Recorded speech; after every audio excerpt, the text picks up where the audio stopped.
Welcome to Interview with a Biologist. I'm your host, Marie Lucido, and I'm joined today by Dr. Christopher Beard, who is Senior Curator of Vertebrate Paleontology at KU's Biodiversity Institute and Natural History Museum. How are you doing today, Chris? I'm pretty well. It's a little bit cold outside, but that's what you expect in late January, right? It's true. It's the winter has finally arrived, I think, this year. It has. Well, thank you for joining me through the cold. Appreciate that. So would you mind telling us about your research interests?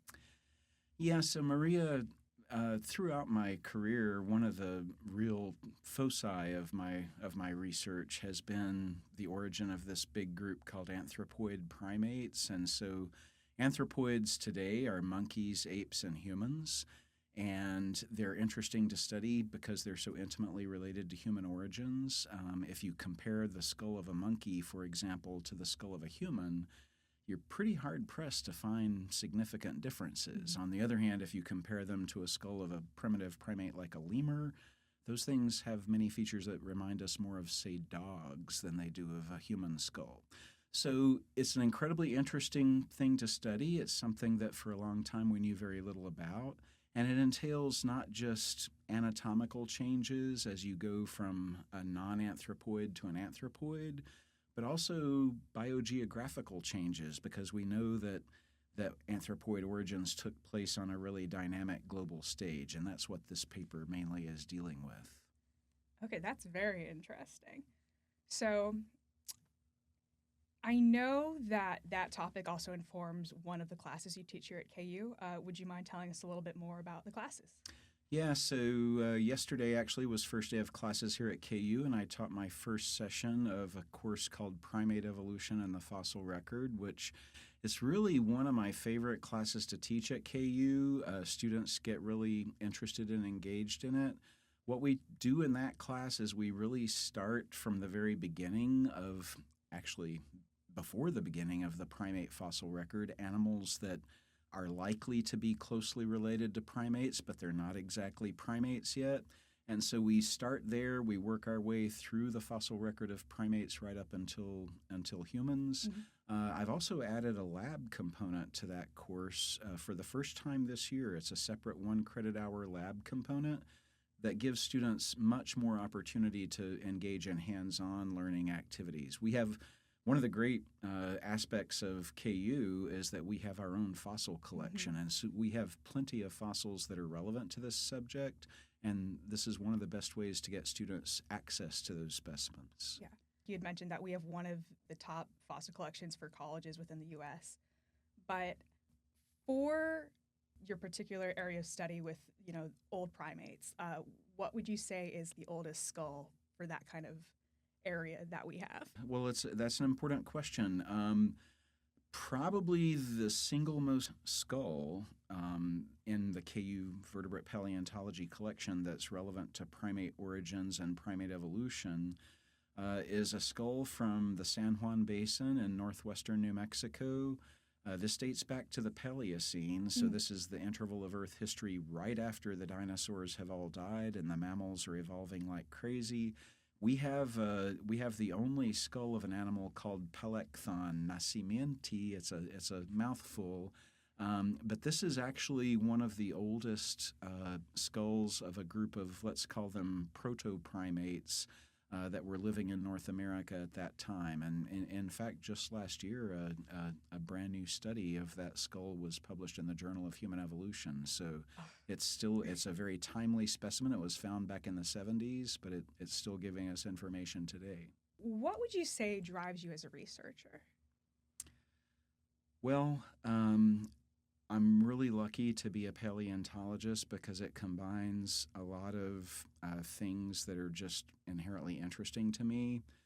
My earliest memories of childhood is being fascinated by animals. My grandfather had a farm, and he was one of these people who basically had his own menagerie of animals. He had pigs, he had cattle, he had chickens, he had a pet possum. And as a young child, I was just fascinated by these animals. I thought that they were just interesting in their own right. But as I got a little bit older, my dad was in grad school studying biology, and he started telling me bedtime stories out of his textbooks about things like evolution. And the concept that these animals that I was already fascinated by could change through time, I mean, that just blew my mind. And that idea has kind of captured me ever since. And so that's one thing, this intellectual interest in animals and evolution. The reason that I got so interested in paleontology was that you can do this outdoors. You can actually do original field research to search for new fossils. And I've always been kind of oriented toward outdoor activities. And so that was important. And frankly, the thrill of discovery, because paleontology is still a science where you can literally go out somewhere on the face of the planet. If you know what you're doing, you can bend over and pick up a specimen that nobody's ever seen before. It's scientifically unique, and you've discovered something really new. So all of that together is what drives me. Yeah, that's really fascinating. I know in Kansas, we used to be a large ocean back, I think, in the dinosaur era and probably a little bit beyond and before, that there's a lot of limestone and fossils within that limestone. I just know that it's, you can just wander out and pick up the right rock and then boom, there's a fish skeleton in it, and it's ancient. So it's just fascinating how much is out there if you're just willing to look and explore. Completely true. I mean, here in the United States, of course, scientists have been looking for fossils for somewhere around 150 years, maybe even a little bit more than that now. So we've done a reasonably good job of documenting the fossil record of the United States at this point. Not to say that there isn't more to be learned. There certainly is. But I'll give you one example. It's not Kansas, unfortunately. It's the adjacent state of Nebraska. But a couple of years ago, one of my graduate students and I published a paper about a very, very strange primate called Egamuachashila. Everybody loves that name. It's a Lakota Sioux name because the first fossils of this animal were found on the Pine Ridge Reservation in South Dakota. And so the scientists who found those fossils and recognized that they were early primates, they asked Lakota people, do you have a word for monkey? And in the Lakota language, they don't, because they never encountered any monkeys. But they said, okay, well, can you come up with something that would signify monkey in the Lakota language? And that was the answer. It translates more or less as little cat man, which I think is a really interesting idea. Anyway, Egamuachashila fossils, we have some critical ones from Nebraska that tell us a lot about this. It's the last primate in North America before humans get here. So it's a really interesting story. Wow. That's fascinating. I am so excited that there's so much more that we've been discovering that I've never heard about. Yeah. It's a vibrant field. It is. You make me want to go into paleontology. You've recently published a paper titled Across Ancient Oceans, Eocene Dispersal Routes of Asian Terrestrial Mammals of Europe, Afro-Arabia, and South America. In a very broad way, what kind of scientific topics does that research touch on? So what we're really trying to address with this paper is a big problem. It's a biogeographical problem. The overall question that we have to answer is how in the world did these early anthropoid primates, these little monkey-like creatures, how did they wind up being distributed during the Eocene on very different land masses? So where we're talking about specifically is Southern Asia, Africa, and also South America. And the problem is pretty severe because if you go back in time to the Eocene, roughly 45 million years ago, the Earth's geography was not like it is today because of plate tectonics and continental drift. So, for example, in the Eocene, Africa was an island continent like Australia is today. It was far to the south of its current position, and it had not yet collided with Eurasia in the modern Middle East like we know of today. So these early monkey-like things could not simply walk or disperse in the normal way between Asia and Africa. That's the most obvious problem. And then you've got South America, which also, unlike today, was an island continent because the Panamanian Isthmus was not connected directly to South America then.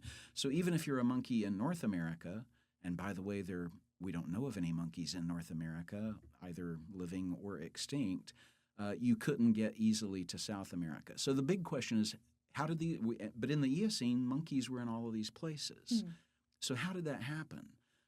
This paper really tries to integrate all the latest information we have from the fossil record with all of the information we have from plate tectonics about ancient geography. And it's actually worse than that because superimposed on this dynamic Earth moving around like a fleet of rubber ducks in a bathtub, you actually have sea level fluctuating, getting higher and lower through time, which kind of messes up the geography as well. So, and the climate is shifting too. So the Earth is incredibly dynamic at this time, and somehow these early anthropoid primates are making radical shifts around the planet, which probably impacts their evolution. Because you can imagine if early monkeys colonize Africa for the first time, that's virgin territory. It's a gigantic tropical continent that they don't previously exist in. So guess what? An adaptive radiation takes place. And maybe that adaptive radiation is intimately related to how anthropoids became anthropoids. So it's many big questions, but it's basically an integrative approach to try to combine life science and earth science to get at this one question.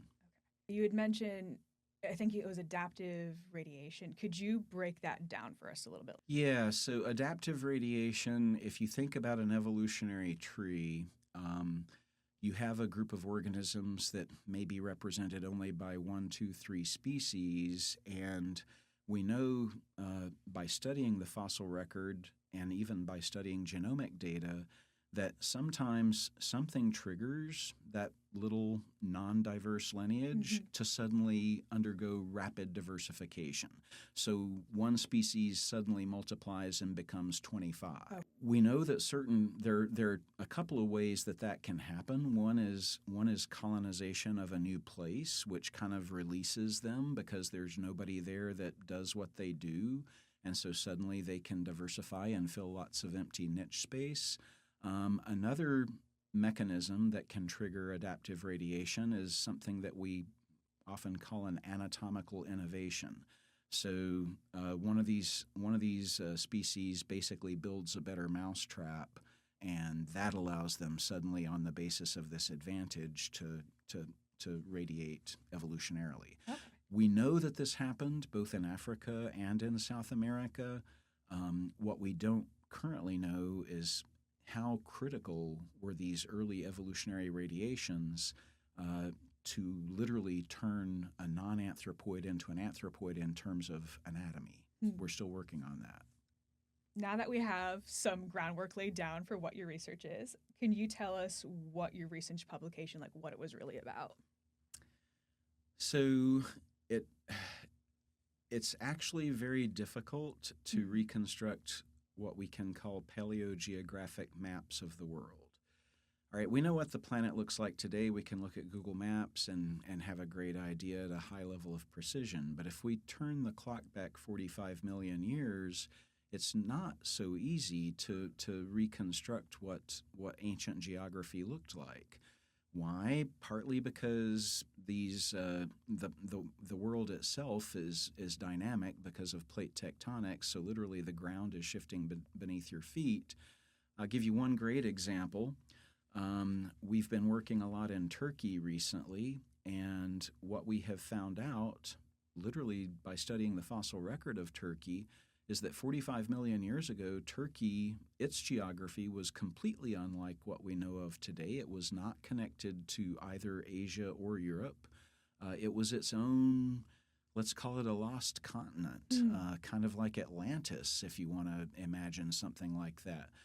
Turkey, what is today Anatolia and the adjacent Balkans, places like Bulgaria, Romania, modern countries like that, together they formed a great big landmass or possibly an island archipelago, depending on how high sea level was, that was sitting in the middle of a gigantic seaway that's like the forerunner of today's Mediterranean Sea, but it was much, much bigger. This seaway called Tethys ran all the way from the Atlantic Ocean in the west to the Indian Ocean in the east. It was so you could sail from Florida to Singapore through this Tethyan seaway.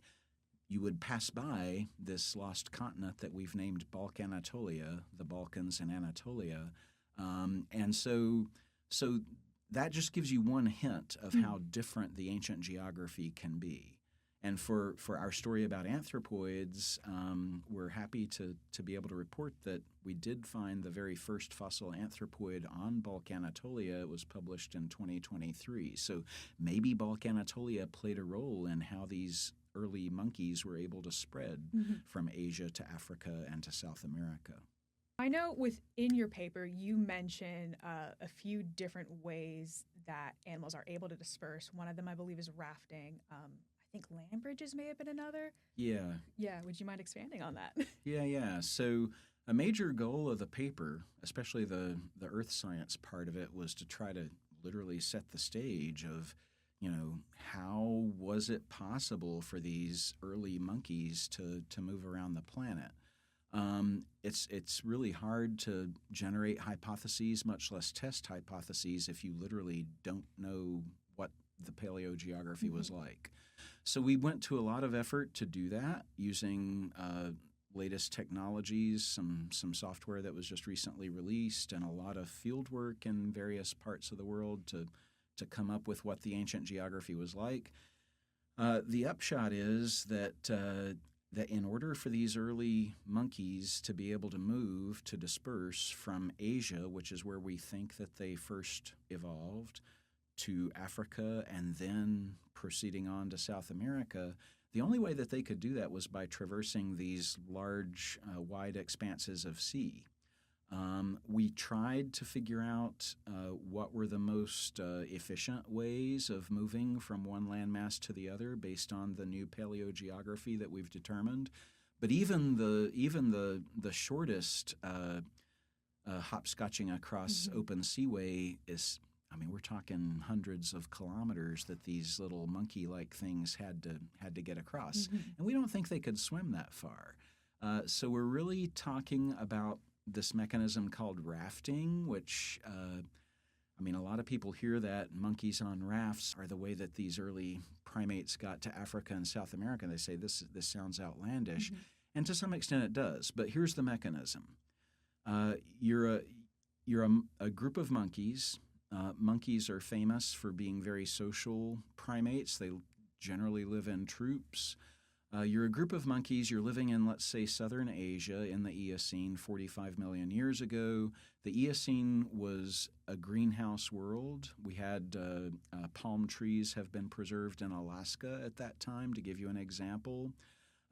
There was, because of the greenhouse conditions, there were epic monsoons, gigantic storms and things that caused massive flooding in rivers, and we think that as a result of these gigantic floods, the animals that happened to be living along riverbanks, sometimes the flood would erode the riverbank, and now you've got an acre of land with a bunch of trees, maybe with a colony of monkeys in it, that gets swept out to sea. So that's the mechanism for how these so-called natural rafts get started. The Eocene was an ideal time to do it because of the greenhouse conditions and the epic storms. And monkeys, as opposed to, let's say, antelope, were a great group of mammals to get swept away, partly because they were quite small, partly because they were living in trees, and partly because they were social. Because remember, if you raft one monkey from Asia to Africa, okay, maybe that's interesting for the monkey, but you're not going to get a founding population. You have to get a whole, a substantial population there at one time. Okay, that's interesting, because I know that we see evidence of rafting within our current population. I believe some sloths have occasionally been picked up by essentially vegetation that just gets swept up in a way, and then they end up on a different island within their mangrove.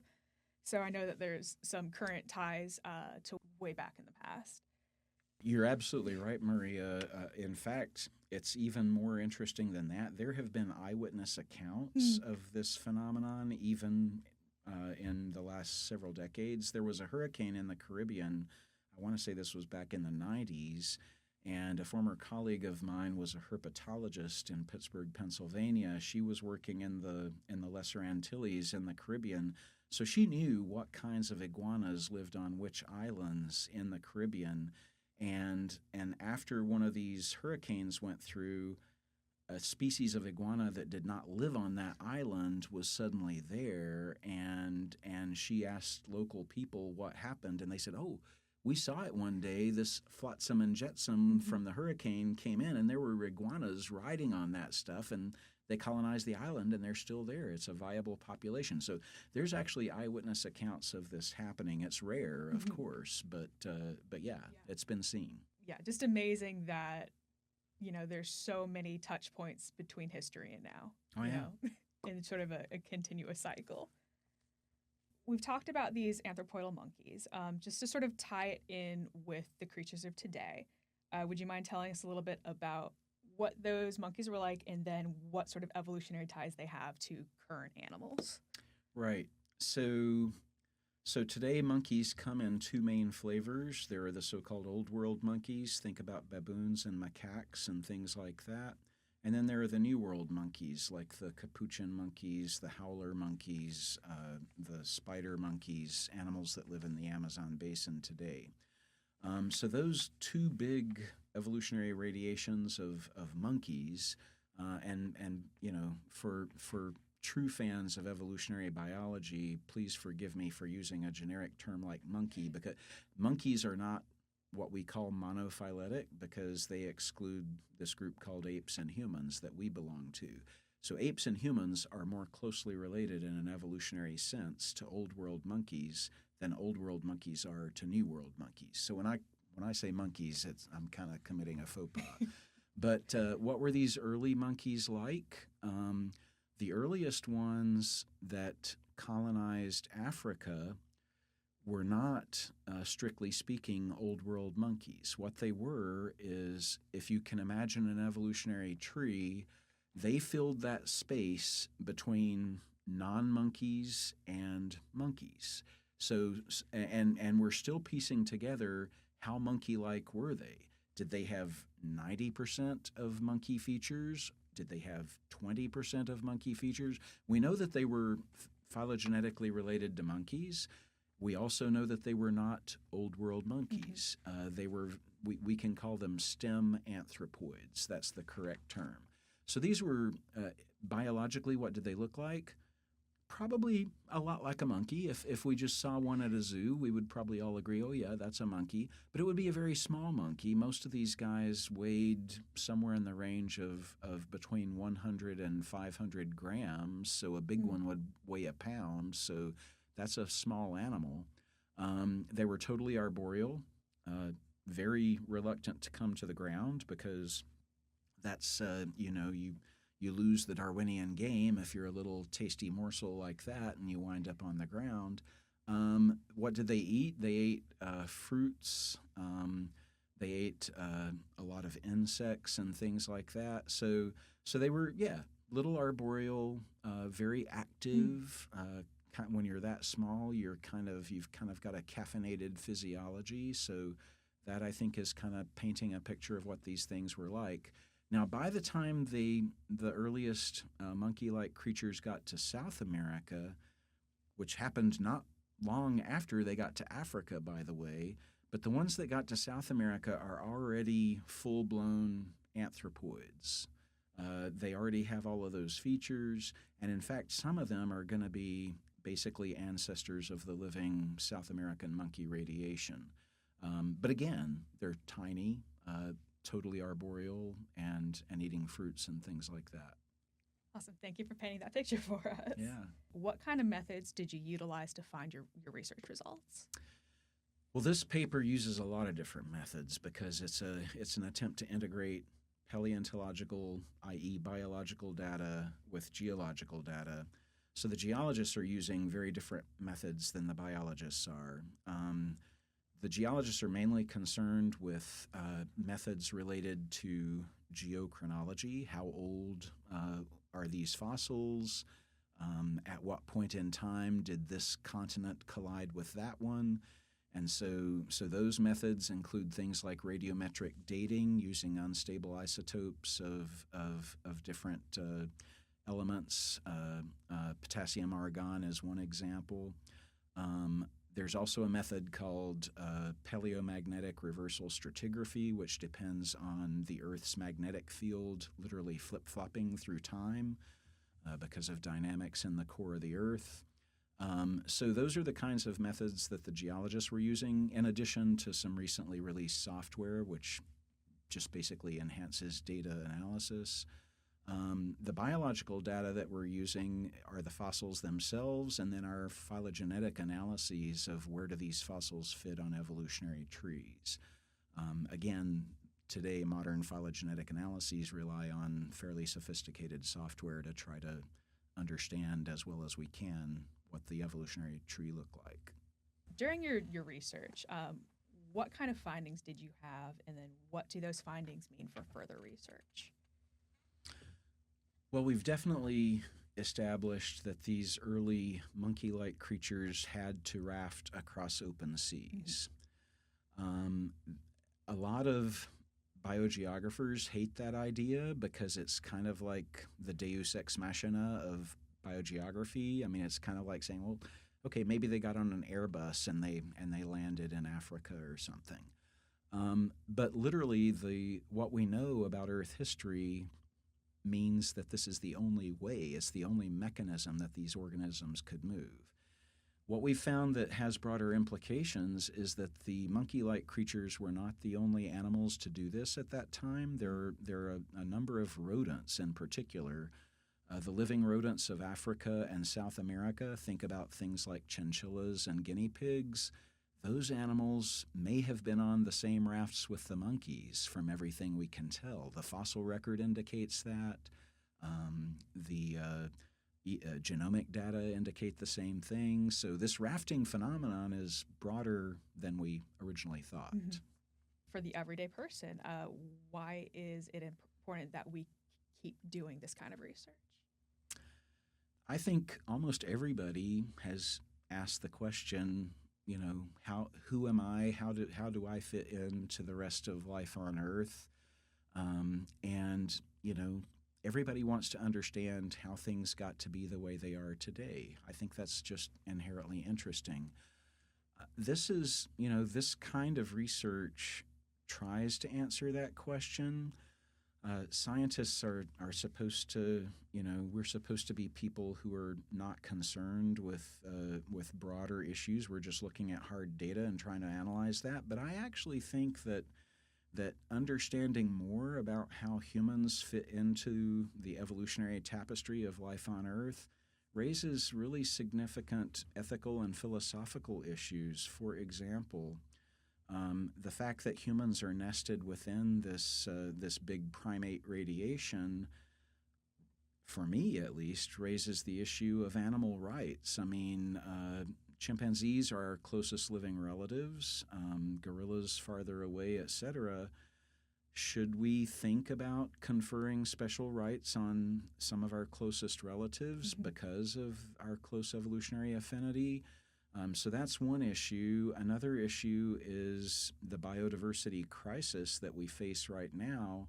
I mean, literally, many of our closest living relatives, especially the great apes, they're all endangered taxa. I mean, it's possible that our grandchildren would live on a planet where all of these species are extinct. And to me, that would be, a real travesty because, I mean, I kind of like to think about the fossil record. So imagine that some lucky anthropologist in Central Africa found a surviving group of Australopithecines left over from 2-3 million years ago.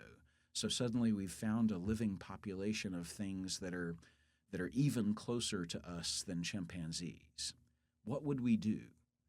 Would we would we fill everything? Would we raise big fundraising appeals to try to preserve them and make sure that we, that we could preserve our closest living relatives and possibly study them in order to understand our own history? Would we wage a genocidal war against them? I think that these are important issues that evolution actually implies about how we think about us and the rest of the planet. Thank you so much, Dr. Beard. We really appreciate you coming and talking to us and giving us, me just some really interesting things to think about. It's my pleasure, Maria. I appreciate you being interested. Thank you for listening to Interview with a Biologist. You can check out the show notes for more information about Dr. Beard's work, as well as a link to the research paper discussed in today's episode. A full transcript of this episode will be available at biology.ku.edu.